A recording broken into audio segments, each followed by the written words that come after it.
என் அன்பு குழந்தையே, நீ கேட்ட வரங்களை உனக்கு அள்ளித்தரவே உன் தாயானவள் இன்று உன்னை தேடி வந்திருக்கிறேன்.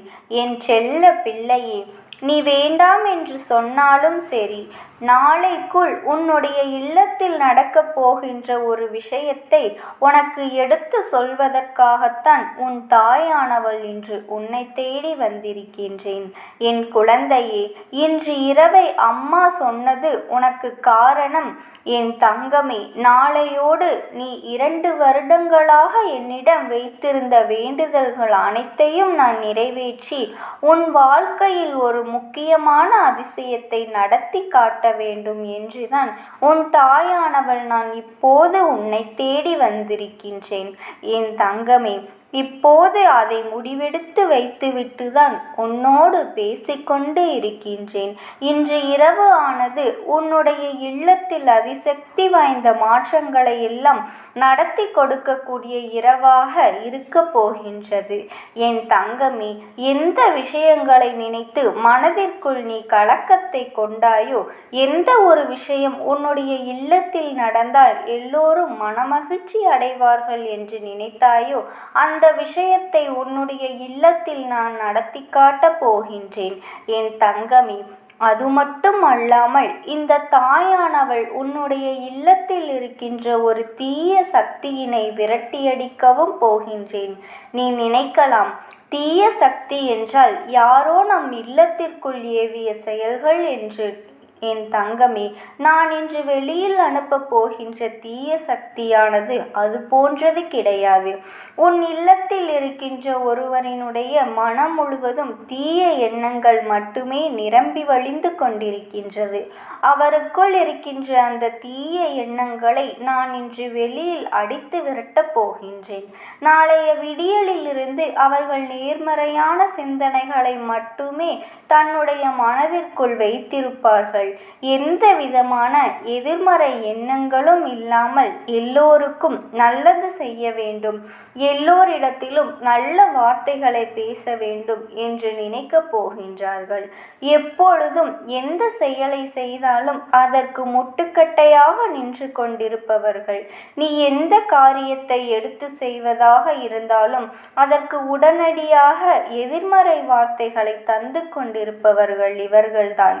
என் பிள்ளை, ஏதேனும் ஒரு நல்ல விஷயத்தை செய்ய தொடங்கிய பிறகும் கூட இவர்களினுடைய வார்த்தைகள் உன்னுடைய மனதில் கஷ்டத்தை ஆக்கிவிடும்.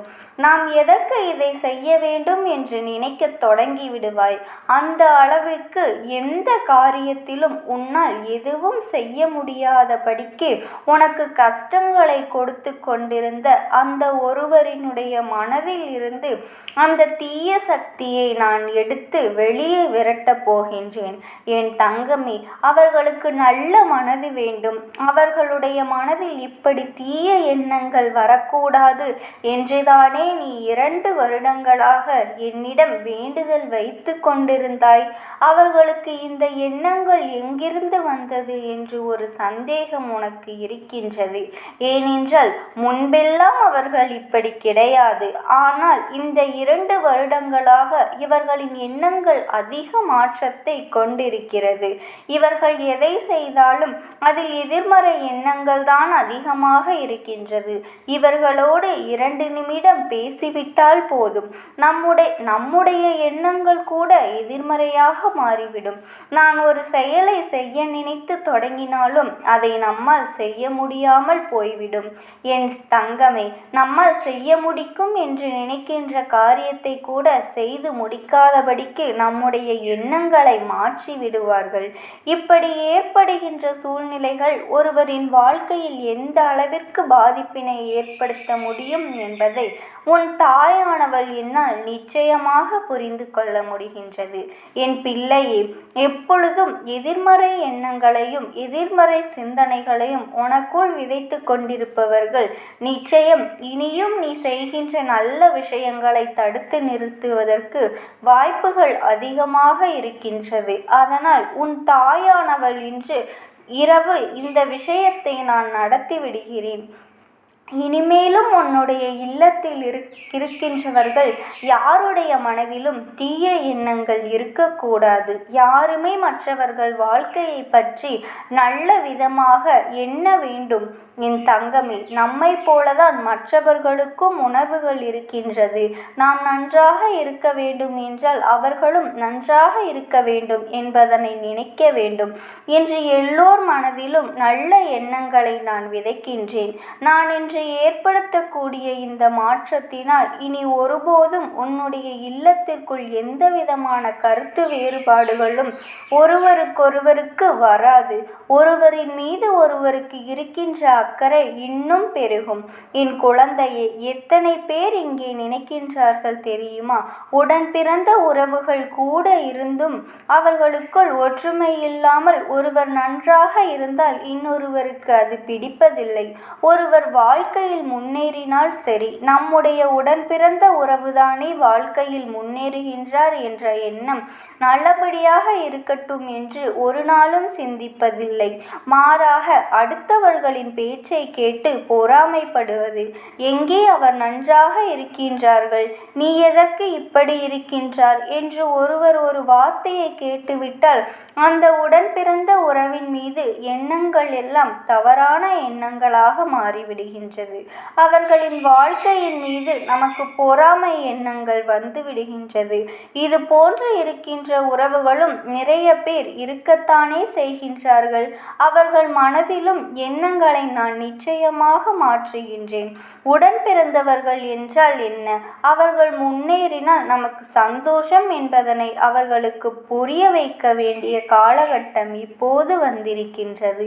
அதனால் என்னுடைய பிள்ளை, நீ எதற்குமே மனவேதனைப்படாதே. என்ன நடந்தாலும் சரி, உன்னுடைய வாழ்க்கையில் இந்த தாயானவள் நான் இருக்கின்றேன். அவள் நம்முடைய குடும்பத்தின் ஒற்றுமைக்கு பொறுப்பெடுத்துக் கொள்வேன் என்பதனை நீ புரிந்து கொண்டாலே போதும். யார் என்ன சூழ்ச்சிகளை செய்தாலும் உன்னுடைய குடும்பத்தில் இருக்கின்றவர்களின் மனதில் கெட்ட எண்ணங்களை விதைக்க நினைப்பவர்களுக்கு நிச்சயமாக இந்த அம்மா சரியான பாடத்தினை ஒரு நாள் புகட்டி கொடுப்பேன் என்பதனை நீ மறந்து விடாதே. என் பிள்ளை, நீ சில நேரம் செய்கின்ற செயலில் உனக்கு தோல்வி கிடைத்தால் உடனே என்ன நினைக்கின்றாய்? இவர்கள் பேசிய வார்த்தைகள்தான் இன்று நமக்கு இந்த நிலையை கொடுத்திருக்கின்றது. இவர்கள் சொன்னதனால்தான் நமக்கு வெற்றி கிடைக்காமல் போய்விட்டது என்று என் பிள்ளை நீ நினைக்கின்றாய் அல்லவா? அந்த அளவிற்கு இவர்களினுடைய வார்த்தைகள் உன் மனதை நலமாக்கி இருக்கின்றது. என் தங்கமே, இனிமேலும் நீ இந்த அளவிற்கு ஒருவரின் வார்த்தைகளினால் காயப்பட வேண்டிய சூழ்நிலை ஏற்படாது. அவர்கள் செய்த தவறுக்கான தண்டனை அவர்களுக்கு கிடைத்தே தீரும். என் பிள்ளையே, நீ வேதனைப்படுவதை முதலில் நிறுத்திவிடு. இந்த தாயானவள் அவ்வளவு எளிதாக யாருக்கும் உதவியும் அல்லது யாருக்கும் எந்த ஒரு காட்சியையும் கொடுத்து விடுவது கிடையாது. ஏனென்றால் என் தங்கமே, முன்னால் நிற்க வேண்டும் என்றால் அதற்கு சில தகுதிகள் இருக்கின்றது. என்ன தகுதிகள் தெரியுமா? நிறைய பொன் வைத்திருக்க வேண்டும், நிறைய பொருள் வைத்திருக்க வேண்டும், நிறைய வசதி படைத்தவர்களாக இருக்க வேண்டும் என்பதா? நிச்சயமாக கிடையாது. என் தாயானவள் அதற்கு ஒரு தகுதியே எனக்கு வேண்டாம். என் தங்கமே, எனக்கு தேவை என் முன்னால் நிற்கின்ற குழந்தையின் மனதில் எந்த விதமான கள்ளங்கபடமும் இருக்கக்கூடாது. உண்மையாகவும் நேர்மையாகவும் இருக்க வேண்டும். தன்னிடம் எத்தனை பொன்னும் பொருளும் இருந்தாலும் அதை அடுத்தவர்களுக்கு கொடுத்து உதவுகின்ற மனது இருக்க வேண்டும். யாரிடத்திலும் கடுமையாக நடந்து கொள்ளக்கூடாது. ஏற்றத்தாழ்வுகள் பார்க்கக்கூடாது. எப்பொழுதுமே அன்போடும் அமைதியோடும் இருக்க வேண்டும். என் தங்கமே, வார்த்தைகளை பேசும்போது அதிக கவனத்தோடு இருக்க வேண்டும். எந்த ஒரு நாளும் வந்துவிடக்கூடாது. உன்னுடைய மனது உன்னுடைய கட்டுப்பாட்டிற்குள் இருக்க வேண்டும். இப்படி இது போன்ற தகுதிகளை யார் வைத்திருக்கிறார்களோ அவர்களை நிச்சயமாக இந்த தாயானவள் எளிதாக நெருங்கி வந்து விடுவேன். என்னுடைய ஆசைகளையும் பெற்று விடுவார்கள். அவர்களுக்கு என்றுமே நான் துணையாக இருப்பேன். இன்று என் பிள்ளையின் இந்த ஆசைகளை எல்லாம் நான் பெற்றிருப்பதனால் தான் என்னுடைய அன்பினை நீ பெற்றிருக்கிறாய். என் தங்கமே, இப்பொழுதே என் வாக்கினை நீ கேட்டுக்கொண்டிருக்கிறாய் அல்லவா? அதனை நீ மறந்து விடாதே என் பிள்ளையே. என்னாலும் உன் வாழ்க்கையில் உனக்கு நல்லது நிச்சயமாக நடக்கவிருக்கின்றது என்பதனை நீ புரிந்து கொள்ள வேண்டும். நான் உன் இல்லத்தில் இந்த மாற்றங்களை எல்லாம் நான் கொடுத்து விட்ட பிறகு நாளைய விடியலில் என் பிள்ளை மனநிறைவோடு நீ இருக்க வேண்டும். நான் சொல்வது போல நீ நடந்து கொள்வாயானால் நிச்சயமாக இந்த வாழ்க்கை உனக்கு கொடுக்க விரும்பியதை எல்லாவற்றையும் சந்தோஷமாக கொடுக்கும் என்பதனை நீ புரிந்து கொள்வாய். என் தங்கமே, உன் தாயானவளினுடைய ஆசீர்வாதம் உனக்கு எப்பொழுதும் இருக்கும். எப்பொழுதும் நான் உனக்கு துணையாகவே இருப்பேன். உனக்கு எந்த ஒரு இக்கட்டான சூழ்நிலை வந்தாலும் என் நாமத்தை மட்டும் நீ மனதார உச்சரி. உனக்காக என் இரு கரங்களை நீட்ட நான் ஓடோடி வருவேன். ஓம் சக்தி. ஓம் ஆதிபரா சக்தி. வேண்டும். என் தங்க பிள்ளையே, அவர்கள் எப்படி இந்த தெய்வத்தின் அருகில் வந்தார்கள் என்று நீ யோசிக்கலாம். என் தங்கமே, உன்னுடைய இல்லத்தில் சமீபத்தில் இறந்து போன ஒருவரினுடைய ஆத்மாவானது சில நாட்களாகவே உன் இல்லத்தை சுற்றி சுற்றி வருகின்றது. இந்த அம்மா அதனை கண்டுவிட்ட பிறகு, எதற்கு இங்கே சுற்றி கொண்டிருக்கின்றாய்? நீ இருக்க வேண்டிய இடத்தில்தானே இருக்க வேண்டும்.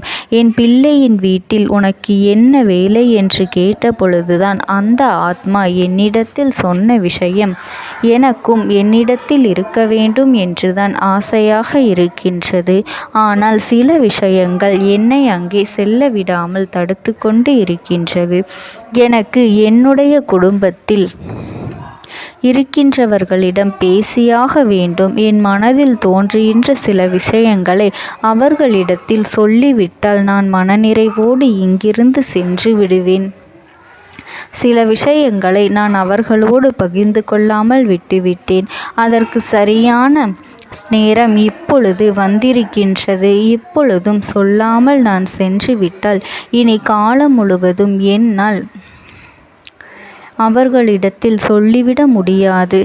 இதற்கு நீங்கள்தான் துணையாக நிற்க வேண்டும் அம்மா என்று என்னிடத்தில் வாய்ப்பினை ஏற்படுத்தி கொடுக்க வேண்டும் என்று கேட்டது.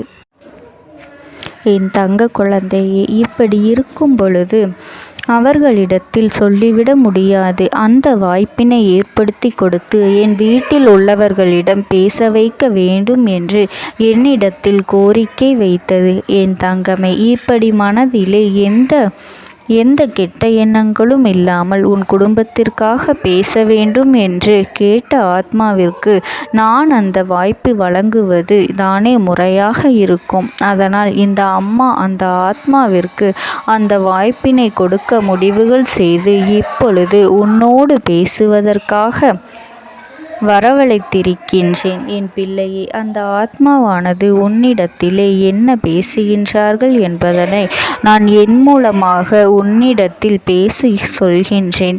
இந்த அம்மாவிடத்திலிருந்து தான் அவர்கள் மனதில் பேச நினைப்பதை எல்லாம் பேச முடியும். என் தங்கமே, நேரடியாக ஒரு ஆத்மாவின் குரலை உன்னால் அத்தனை சுலபமாகவெல்லாம் கேட்டுவிட முடியாது. இந்த அம்மா அதற்காகத்தான் இன்று இந்த உதவியை செய்கின்றேன். என் குடும்பத்தில் இருக்கின்றவர்களிடம் பேச வந்திருக்கின்றேன். உங்கள் எல்லோரையும் நான் இனி காணவே முடியாது என்பதனை நான் உணர்ந்து கொண்டேன். என் வாழ்க்கையில் நிறைவாக இருந்து என்னால் உங்களுக்கு கஷ்டங்கள் வந்தாலும் உங்களால் எனக்கு எந்த கஷ்டங்களும் இதுநாள் வரையிலும் வந்தது கிடையாது. நான் நினைத்தது போல இந்த வாழ்க்கையை அத்தனை சந்தோஷமாக வாழ்ந்து கொண்டுதான் இருந்தேன். என் குடும்பத்தில் இருக்கின்றவர்களிடம் பேச வந்திருக்கின்றேன். உங்கள் எல்லோரையும் இனி நான் காணவே முடியாது என்பதனை நான் உணர்ந்து கொண்டேன். உங்களோடு இருந்த இந்த காலகட்டம் குறைவாக இருந்தாலும் எனக்கு கிடைத்த சந்தோஷங்களும் மகிழ்ச்சியும் ஏராளமாக இருந்தது. அதனால் எனக்கு எந்த ஒரு கவலையும் இதுவரையில் இருந்ததே கிடையாது. நான் நினைத்தது போல இந்த வாழ்க்கையை நான் சந்தோஷமாகத்தான் வாழ்ந்து கொண்டு இருந்தேன். ஆனால் இவ்வளவு காலம் எனக்கு சீக்கிரமாக என்னுடைய ஆயுள் முடிந்துவிடும் என்று எனக்கு முன்பே தெரியாது. அது தெரிந்திருந்தால் நிச்சயமாக என் மனதில் இருக்கின்ற அத்தனை விஷயங்களையும் நான் உங்களிடத்தில் சொல்லியிருப்பேன். ஆனால் எல்லோரும் நினைப்பது போலத்தானே நானும் நினைத்திருந்தேன். எனக்கும் இந்த உலகத்தை விட்டு செல்ல வேண்டும் என்ற ஆசை கிடையாது. மற்றவர்கள் சொல்வது போல எதற்காக பிறந்தோம், நாம் ஏன் பிறந்தோம் என்று ஒரு நாளும் நான் நினைத்தது கிடையாது. வாழ வேண்டும் என்றுதான் ஆசைப்பட்டேன். என்னுடைய ஆசைகள் எல்லாம் நிராசையாகும்படி இந்த உலகத்தில் விட்டு செல்ல வேண்டிய காலகட்டம் கட்டாயம் வந்துவிட்டது. என்னுடைய கடமை இங்கே சரியாக முடிவதற்கு வந்துவிட்டது. இன்று நான் உங்களோடு பேச வந்ததற்கு முக்கியமான காரணம், சில விஷயங்களை எல்லாம் உங்களோடு சொல்லாமல் விட்டுவிட்டேன். எப்படி நடக்கும் என்று தெரியாமல் நான் சில விஷயங்களை செய்தும் முடித்துவிட்டேன். அதற்காக உங்களிடத்தில் நான் மன்னிப்பு கேட்டுக்கொள்கின்றேன். இதை உங்களிடத்தில் பகிர்ந்து கொள்ள வேண்டும் என்றுதான் இன்று நான் வந்திருக்கின்றேன். உங்களை நான் மனதார வணங்குகின்றேன். இந்த வாய்ப்பினை நான் சரியாக பயன்படுத்தி கொள்ள விரும்புகின்றேன். அதனால்தான் என் மனதில் இருக்கின்ற விஷயங்கள் எல்லாம் நான் சொல்லிவிடுகின்றேன். சிறிது நேரம் அமைதியாக அமர்ந்து என்னுடைய வார்த்தைகளை கேட்டாலே போதும். என்னுடைய அன்பினை புரிந்து கொண்டு அதுவே எனக்கு போதும். நான் நிச்சயமாக இங்கிருந்து நல்லபடியாக சென்று விடுவேன். இன்று உங்களோடு பேச வந்ததற்கு ஒரு முக்கியமான காரணம், நான் சில விஷயங்களை சொல்லாமல் விட்டுவிட்டேன். இப்படி நடக்கும் என்று எனக்கு ஒரு நாளும் தெரியாமல் சில விஷயங்களை செய்துவிட்டேன். அதை உங்களிடத்தில் பகிர்ந்து கொள்ளத்தான் வந்திருக்கின்றேன். என் மனதில் நினைக்கின்ற விஷயம் என்ன தெரியுமா? நான் உங்களை நன்றாக பார்த்து கொள்ள வேண்டும்.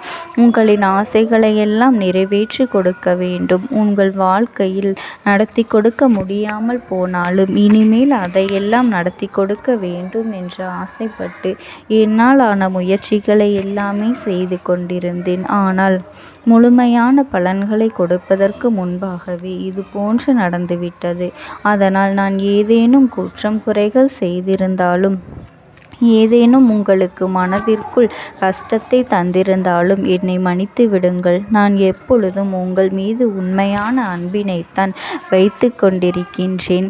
நான் ஒரு நாளும் மனதில் ஒன்றும் வெளியில் ஒன்றுமாக ஒரு நாளும் நான் நடந்து கொண்டது இல்லை. அதனால் என்னவோ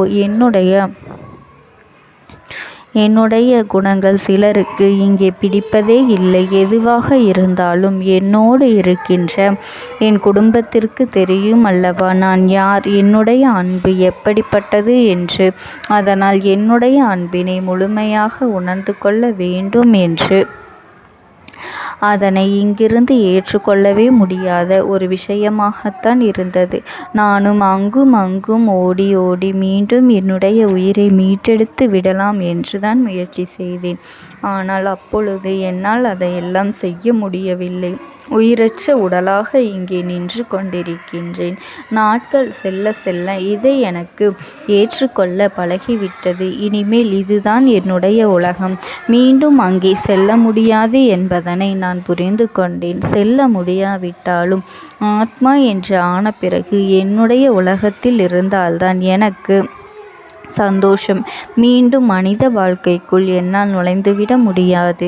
எனக்காக இத்தனை காலமும் அன்போடு பழகி எனக்கு எல்லாம் செய்த உங்களுக்கு நான் சொல்கின்ற விஷயம் ஒன்றுதான். நடந்தது எல்லாம் நடந்துவிட்டது. நடந்த விதையை யாராலும் இனி மாற்ற முடியாது.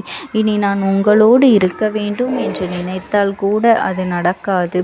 அதனால் இந்த வாழ்க்கையில் நீங்கள் நல்லபடியாக வாழ்ந்து சந்தோஷமாக இருக்க வேண்டும் என்றுதான் அந்த ஆத்மா மனது வேதனைப்பட்டு உன்னோடு பேசுகின்றது. என் தங்க குழந்தையே, யார் உன்னை விட்டு சென்றாலும் இந்த தாயானவளினுடைய அன்பும் ஆசீர்வாதங்களும் உனக்கு என்றென்றைக்குமே முழுமையாக கிடைத்து கொண்டே இருக்கும். அதனால் நீ எதை நினைத்தும் கவலைப்படாதே. உனக்காக எப்பொழுதும் நான் இருந்து கொண்டே இருப்பேன். ஓம் சக்தி. ஓம் ஆதிபரா சக்தி.